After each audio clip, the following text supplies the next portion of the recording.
Welcome to special analysis. నేను రమా మండవ. ఈ రోజు అనాలిసిస్ లో భాగంగా మనం తీసుకోబోతున్న టాపిక్ ఏంటంటే కొడాలి, వంశీ అండ్ దెన్ దేవినేని. ఈ ముగ్గురులో విజయవాడ వైసీపీ ఎంపీ సీటు ఎవరికి అని చెప్పేసి నేను టైటిల్ పెట్టడం జరిగింది. అంశం గురించి మనం మాట్లాడుకునే ప్రయత్నం చేద్దాం. నేను చాలా సార్లు ఈ టాపిక్ గురించి వీడియో చేస్తూ ఉంటాను. ఎందుకంటే ఎప్పుడు కూడా విజయవాడ ఎంపీ సీట్ అనేది, అది కూడా వైఎస్ఆర్సీపీ నుంచి విజయవాడ ఎంపీ సీట్ అనేది ఎప్పుడు కూడా వార్తల్లోనే ఉంటుంది. ఎందుకంటే గతంలో వైసీపీ నుంచి పోటీ చేసి అక్కడ ఎంపీ అభ్యర్థులుగా పోటీ చేసిన ఎవరు కూడా యాక్టివ్ పాలిటిక్స్ లో లేకపోవడం, కొంతమంది ఏకంగా రాజకీయ సన్యాసం చేసే ప్రయత్నం చేయడం. అందుకే ఇప్పటికీ ఆ పార్టీ ఎస్టాబ్లిష్ అయిన తర్వాత ఇప్పటికీ 3 general elections Jaganmohan Reddy face చేశారు. 2014, 2019 అండ్ దెన్ 2024. ఈ 3 ఎన్నికల్లో వైఎస్ఆర్సీపీ నుంచి అక్కడ పోటీ చేసిన అభ్యర్థులు ఆ తర్వాత వాళ్ళకి అసలు రాజకీయ శూన్యమే ఎదురవుతా ఉంది. అలాంటి పరిస్థితి మోహన్ రెడ్డి విజయవాడ ఎంపీ సీట్ అంటే 1కి 10 సార్లు ఆలోచించాల్సిన పరిస్థితి. అసలు విజయవాడ ఎంపీ స్థానం నుంచి పోటీ చేయాలి అంటే లీడర్లు కూడా ఆ పార్టీకి దొరకని పరిస్థితి. జగన్మోహన్ రెడ్డి పాదయాత్ర స్టార్ట్ చేసే లోపే మొత్తం రాష్ట్ర వ్యాప్తంగా చాలా చోట్ల మెజారిటీ కాన్స్టిట్యున్సీస్ కి ఆయన అసెంబ్లీ కాన్స్టిట్యున్సీస్ కి అభ్యర్థులను నియమిస్తా ఉన్నారు. అటు ఇటు షఫ్లింగ్ కూడా ఇప్పటి నుంచే ప్రయోగం చేస్తా ఉన్నారు. షఫ్లింగ్ చేయడం కారణంగా చాలా మంది ఓటమి పాలయ్యారు. అందుకనే ఇప్పటి నుంచే షఫల్ చేస్తా ఉన్నారు. లైక్ మనం చూసాం, అమ్మటి రాంబాబుని తీసుకెళ్లి సత్యనపల్లి నుంచి గుంటూరు వెస్ట్ లో పెడతాం అనేది. ఇలాంటి చాలా ఎక్స్పెరిమెంట్ చేస్తా ఉన్నారు. కానీ ఇన్ని కాన్స్టిట్యున్సీస్ లో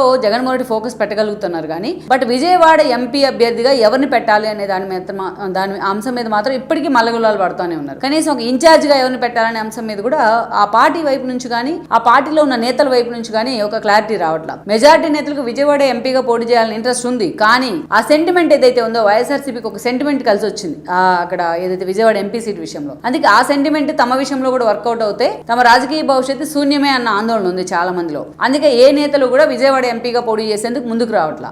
అందుకే ఈ సమయంలోనే జగన్మోహన్ రెడ్డి అటు Kodali Nani and then Vamsi and then Devineni Avinash మీద కూడా ఫోకస్ పెట్టారు. వాళ్ళ ముగ్గురిని రిక్వెస్ట్ చేస్తా ఉన్నారు జగన్మోహన్ రెడ్డి అనే చర్చ జరుగుతుంది. అసలు ఈ పరిస్థితికి కారణం ఏంటో కూడా మనం ఒకసారి డిస్కస్ చేసుకోవాలి. జగన్ ఎలక్షన్ ఫేస్ చేసింది ఆ పార్టీ. ఆయన జైల్లో ఉన్నప్పుడు క్లీన్ స్వీప్ చేశారు తన తండ్రి సెంటిమెంట్, తన జైలు సెంటిమెంట్ తో. ఆ తర్వాత మనం చూస్తే 2014లో విజయవాడ ఎంపీగా కోనేరు ప్రసాద్ పెట్టారు జగన్మోహన్ రెడ్డి. అక్కడ టీడీపీ నుంచి అప్పుడే కేసీఆర్ నాని ప్రజారాజ్యం నుంచి ఆయనకి అక్కడ ఎదురైన ఒక బెటర్ ఎక్స్పీరియన్స్ తో టీడీపీ జెండా కప్పుకున్నారు. చంద్రబాబు నాయుడు పాదయాత్రలో కూడా ఆయన క్లీ రోల్ ప్లే చేశారు. అందుకే అతనికి టికెట్ ఇవ్వాల్సిన సందర్భంలో వంశీని తీసుకెళ్లి చంద్రబాబు నాయుడు గన్నవరానికి పంపించారు. ఆల్రెడీ అక్కడున్న దాసర్ బాలవర్ధన్ రావుని కన్విన్స్ చేశారు. అయితే ఆ ఎన్నికల్లో కోనేరు ప్రసాద్ పోటీ చేసింది, ఓడిపోయారు కేసీఆర్ నాని చేతులు. ఫస్ట్ టైం అయినా నాని గెలిచారు. దెన్ కోనేరు ప్రసాద్ ఓడిపోయిన తర్వాత ఆ తర్వాత అసలు వైసీపీలో కూడా అతను యాక్టివ్ గా లేరు. అసలు ఎక్కడ ఉన్నారో కూడా తెలియదు. పూర్తిగా ఆయన చెన్నైకే పరిమితం అయ్యారనే వార్తలు కూడా వచ్చాయి. ఇక అసలు యాక్టివ్ పాలిటిక్స్ లోనే లేరు ఆయన ఎక్కడ వైసీపీ నుంచి. జగన్మోహన్ రెడ్డి కూడా ఆ దిశగా ఇనిషియేషన్ తీసుకోలేదు. వేరే 2019కి వచ్చేటప్పటికి వైఎస్ఆర్సీపీ నుంచి పొట్లూరు వరప్రసాద్ తీసుకొచ్చారు జగన్మోహన్ రెడ్డి. అతను సక్సెస్ఫుల్ ప్రొడ్యూసర్, పీవీఆర్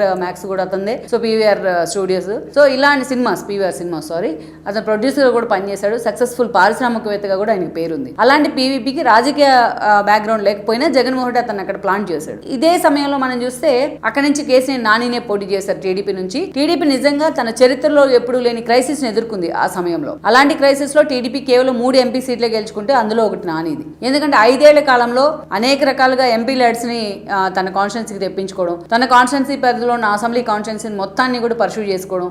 మనం చూస్తే కొండపల్లి బొమ్మల కేంద్రం మొదలుకొని దుర్గా ఫ్లైఓవర్ లాంటి అంశాల వరకు నిజంగానే KCR Nani apart from party ఇండివిజువల్గా అక్కడ పనిచేయడం, ఇవన్నీ కూడా ఇంకొక వ్యక్తిగత ఇమేజ్ తీసుకొచ్చాయి.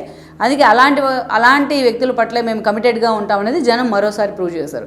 2019 ఎన్నికల్లో నాని గెలిచారు, కేసీఆర్ నాని గెలిచారు. దెన్ పొట్లూరి ఓడిపోయిన తర్వాత అతను ఎక్కడా పార్టీలో యాక్టివ్గా లేరు. ఆల్మోస్ట్ అతను అసలు రాజకీయాలంటే కూడా ఇంట్రెస్ట్ లేదని ప్రకటించాల్సిన సందర్భం వచ్చింది. పూర్తిగా జగన్మోహన్ రెడ్డి అతను ఎన్నికల సమయంలో వాడుకొని పక్కన పెట్టేశారు. దెన్ నాని చూస్తే టీడీపీతో ఆయన తనను పార్లమెంటరీ పార్టీ నేతగా పెట్టకుండా గల్లా జయదేవ్కి పదవి ఇచ్చినందుకు అలిగారు. అనేక రకాలుగా తన కూతురు మేయర్ చేయాలనుకుంటే టీడీపీ అడ్డుపడిందని ఆవేదన చెందారు. కేసీఆర్ నాని విజయవాడలో ఎంపీగా ఉన్న తన తమ్ముడైన చిన్నిని తీసుకొస్తున్నారు, పార్టీ అధిష్టానం ప్రమోట్ చేస్తా ఉందని అలిగారు. ఇదంతా చంద్రబాబు నాయుడు మీద చూపించే ప్రయత్నం చేశారు. With in the box solve చేసుకోవాల్సిన ఇష్యూని అవుట్ ఆఫ్ ద బాక్స్ ఆయన ఫ్లేర్ చేయడం కారణంగా అలా పార్టీ పరువు కూడా రోడ్డును పడే పరిస్థితి వచ్చింది. ఈ క్రమంలోనే నాని ఎన్నికల కంటే ముందు ఎగ్జిట్ అయ్యారు బయటికి. ఓవర్ కాన్ఫిడెన్స్ తోనే ఎగ్జిట్ అయ్యారు ఆయన. అయ్యి జగన్మోహన్ రెడ్డిని కలిసి ఆ పార్టీ జెండా కప్పుకుంటే ఆ జెండా కప్పిన వెంటనే జగన్మోహన్ రెడ్డి అతనికి విజయవాడ ఎంపీ సీట్ని అనౌన్స్ చేయడం జరిగింది. నాని అంత ఓవర్ కాన్ఫిడెన్స్తో ఎన్నికలకు వెళ్తే టీడీపీ నుంచి చిన్నికి టికెట్ వచ్చింది. చిన్ని ఆ ఎన్నికల్లో గెలిచారు. మొదటి ఎన్నికల్లో నాని ఓడిపోయారు. ఓడిపోయిన తర్వాత తన కూతురు కోసమైనా యాక్టివ్ పాలిటిక్స్లో ఉంటారా అంటే ఈరోజు ఆయన రాజకీయ సన్యాసం చేశారు. అప్పుడప్పుడు ఎక్కడన్నా ట్విట్టర్లోనో సోషల్ మీడియాలో కనిపించడం తప్ప పూర్తిగా రాజకీయాల్లో ఆయన ఇన్యాక్టివ్ అయ్యారు. తన కూతురు భవిష్యత్తు విషయంలో కూడా పూర్తిగా సైలెన్స్లో ఉన్నారు ఆయన. ఆయన మౌనానికి అర్థం ఏంటి అనేది కూడా ఆయన అభిమానులు ఆందోళనలో ఉన్నారు. సో అలాంటి సిచ్యువేషన్లో విజయవాడ ఎంపీగా ఎవరిని పోటీ చేయించాలనేది ఒక టఫ్ టాస్క్గా మారింది జగన్మోహన్ రెడ్డికి. మనం చూసే 24 ఎన్నికల కంటే ముందు నాగార్జున పేరు వినిపించింది, అదేవిధంగా జయప్రకాష్ నారాయణ జగన్మోహన్ రెడ్డి కలిస్తే ఆయన పేరు వినిపించింది. ఇలా చాలామంది పేర్లు వంశీ మీద, నాని మీద కూడా ఆయన ఫోకస్ పెట్టారని చర్చ జరిగింది. లాస్ట్ మినిట్లో కేసీఆర్ నాని వచ్చారు కాబట్టి ఆ సీట్ ఆయనకి ఇవ్వగలిగారు. సో ఇప్పుడు మరోసారి ఆ చర్చ ఏంటంటే, ముందుగా వంశీ మీదకి వెళ్ళింది ఆ చర్చ. ఎందుకు వెళ్ళిందంటే, గతంలో 2009లో విజయవాడ ఎంపీగా పోటీ చేసిన చరిత్ర వంశీకి ఉంది. ఆ రోజు లగడపాటి చేతిలో ఆయన ఓడిపోవడం జరిగింది టీడీపీ నుంచి పోటీ చేసి. సో అందుకే వంశీని కన్విన్స్ చేస్తూ ఉన్నారు విజయవాడ ఎంపీగా పోటీ చేయాలని అనేది ఒక ప్రచారం. అదేవిధంగా నానిని కూడా వంశీ వద్దు అనుకుంటే, వంశీకి అసలు ఇప్పుడు గన్నవరంలో ఫోకస్ పెడతామే ఇబ్బందిగా మారింది ఆయనకి. జైలు నుంచి బయటకు వచ్చిన తర్వాత తన ఆహార్యం, తన యాటిట్యూడు, తన వొకాబులరీ అన్నీ మారిపోయినాయి. ఈరోజు అతను గన్నవరంలోనే పూర్తి స్థాయిలో ఫోకస్ పెట్టలేకపోతూ ఉన్నారు. అలాంటప్పుడు అతను ఎంపీగా పోటీ చేస్తారని కూడా నేను అనుకోవట్లా. అందుకని నాని పేరు కూడా ప్రముఖంగా వినిపిస్తోంది. నాని కూడా గుడివాళ్ళు యాక్టివ్గా లేకపోవడం పలు కారణాలతో. సో అతను ఎలాగైనా సరే విజయవాడ ఎంపీగా పోటీ చేస్తారు జగన్మోహన్ రెడ్డి అనేది ఎప్పటి నుంచో ఉన్న ప్రచారం. బట్ నాని కూడా అవసరమైతే తాను గుడివాడ నుంచే బరిలో దిగుతాను, లేకపోతే రాజకీయాల నుంచి తప్పుకుంటాను, కానీ నేను పోటీ చేయను అని కరాఖండిగా ఆయన తేల్చి చెప్పారని కూడా ఒక ప్రచారం నడుస్తుంది. ఇక్కడ మనం టైటిల్లో పెట్టినట్టు మూడో వ్యక్తి ఎవరు అంటే, జగన్మోహన్ రెడ్డి ఆదిశగా ఫోకస్ పెట్టిన వ్యక్తి దేవినేని అవినాష్. మొన్నటి ఎన్నికల్లో ఆయన తూర్పు నుంచి పోటీ చేసి ఓడిపోయారు. అంతకుముందు టీడీపీలో తెలుగుత చేశారు. తన తండ్రి చనిపోయిన తర్వాత ఆయనకు ఆ బాధ్యతలు వచ్చాయి. 2019 ఎన్నికలు వచ్చేటప్పటికి కొడాలి నాని మీద పోటీ చేశారు. కొడాలి నాని చేతిలో ఓడిపోయి అదే నానితో పాటు వెళ్లి వైఎస్ఆర్సీపీలో చేరారు. చేరిన తర్వాత మొన్నటి ఎన్నికల్లో తూర్పు నుంచి పోటీ చేశారు. ఆయన జగన్మోహన్ రెడ్డికి అత్యంత సన్నిహితుడు అనే పేరుంది. ఇప్పటికీ తూర్పు ఇన్ఛార్జిగా ఉన్నారు ఆయన. అయితే జగన్మోహన్ రెడ్డి దేవినేని అవినాష్ ని ఎలాగైనా ఎంపీగా పోటీ చేయాలని ప్రోక్ చేస్తున్నారని చర్చ. కాంగ్రెస్ నుంచి కూడా ఆయన పోటీ చేసి ఓడిపోవడం జరిగింది, ఎంపీగా పోటీ చేసి. ఆ ఎక్స్పీరియన్స్ ఉంది దేవినేని అవినాష్. అందుకే జగన్మోహన్ రెడ్డి ఆ దిశగా అతని మీద ఫోకస్ పెట్టారంటున్నారు. బట్ అతను మాత్రం నాకు కేంద్రానికి వెళ్లే ఆలోచన లేదు, రాష్ట్రం వరకే నా ప్రయారిటీ, నేను ఎలాగైనా సరే ఎమ్మెల్యేగా గెలవాలి, అసెంబ్లీలో అడుగు పెట్టాలని ఆయన కోరుకుంటా ఉన్నారనేది ఇంకొక ప్రచారం. సో కానీ దేవినేని అవినాష్ విషయంలో మాత్రం జగన్మోహన్ రెడ్డి చాలా ప్రెజరైజ్ చేస్తున్నారు, చాలా ప్రెజరిస్తున్నారు అతనికి అన్న చర్చ కూడా ఉంది. ఎందుకంటే తూర్పు నుంచి ఆయన ఇన్ఛార్జిగా ఉన్నారు, విజయవాడ తూర్పు. ఆల్రెడీ గద్దె రామ్మోహన్ ఎమ్మెల్యేగా ఉన్నారు సుదీర్ఘకాల నుంచి. ఈసారి తన కొడుకు అక్కడి నుంచి టికెట్ ఇప్పించుకుంటారనే చర్చ ఉంది.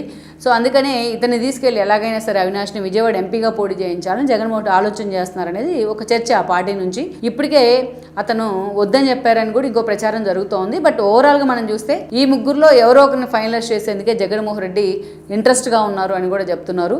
లెట్స్ సీ, మరి మొత్తానికైతే అవినాష్ వైపే జగన్మోహన్ రెడ్డి ఎక్కువగా మొగ్గు చూపుతున్నారనే ప్రచారం నడుమ ఫైనల్గా విజయవాడ ఎంపీ సీటు వైఎస్ఆర్సీపీ నుంచి జగన్మోహన్ రెడ్డి ఎవరికి కేటాయించబోతున్నారనేది ఇంకొద్ది రోజుల్లోనే క్లారిటీ వచ్చే అవకాశం ఉంది.